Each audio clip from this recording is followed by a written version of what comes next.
কি একের পর এক বেআইনি বহুতল নির্মাণ 2013 থেকে 2020 মধ্যে 3000 ফ্ল্যাট নির্মাণ হয়েছে।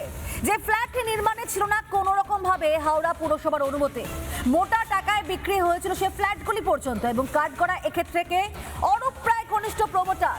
হাইকোর্টে জনস্বার্থ মামলা দায়ের হয়েছে। এই মুহূর্তে যে খবর জানাচ্ছি আপনাদেরকে, হাওড়া পুরো এলাকায় সেখানে 2000 কোটি টাকার দুর্নীতি হয়েছে, কারণ একের পর এক বেআইনি বহুতল নির্মাণ হয়েছে, যেখানে কিন্তু কোন রকম ভাবে হাওড়া পুরসভার অনুমতি ছিল না। কি ছবি তুলে ধরেছেন আমাদের প্রতিনিধি প্রসেনজিৎ, দেখুন।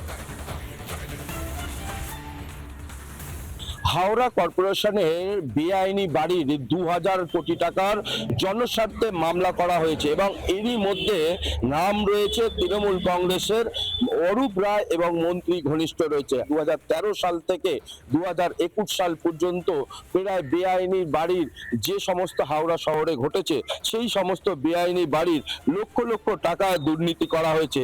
এই ব্যাপারে জনস্বার্থে কলকাতা হাইকোর্টে জনস্বার্থে মামলা করা হয়েছে। মন্ত্রী অরূপ রায় ঘনিষ্ঠ প্রমোটার এই সমস্ত তোয়াক্কা না করে যথেষ্ট শহরে বেআইনি ফ্ল্যাট তৈরি করেছে। তার জন্য দায়ী প্রাক্তন মন্ত্রী অরূপ রায় এবং তৃণমূল পরিচালিত বোর্ড। কিন্তু এই বিষয় নিয়ে অরূপ রায়ের কাছে গেলে পরে অরূপ রায় এই বিষয়ে কিছুই জানেন না বলেই তিনি জানান।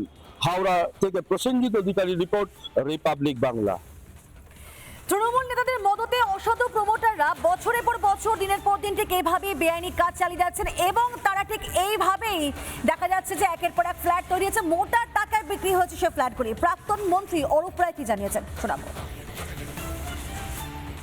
সেটা সরকার উইল ডিসাইড, সরকার বুঝবে, সেটা আমাদের বোঝার দরকার নেই। তো সরকার বুঝবে, কারণ যারা বেআইনি করেছে, বেআইনি যদি অ্যাকশন নিতে হয়। আমি এক সময়, তখন আমরা ক্ষমতা এসেছি জাস্ট, সেই সময় মমতা জয়সওয়াল মেয়র হয়েছে।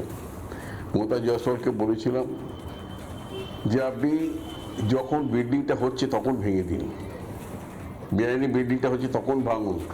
বেআইনি বিল্ডিং হয়ে যাওয়ার পর যখন বাড়িতে ঢুকে যাচ্ছে ফ্ল্যাট ওনাররা, কারণ মাথার উপর ছাদ কেড়ে নেওয়া উচিত নয়।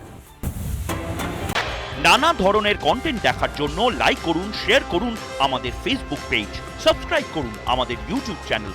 পাশাপাশি অন্যান্য ব্রেকিং নিউজের জন্য অবশ্যই চোখ রাখুন রিপাবলিক বাংলায়।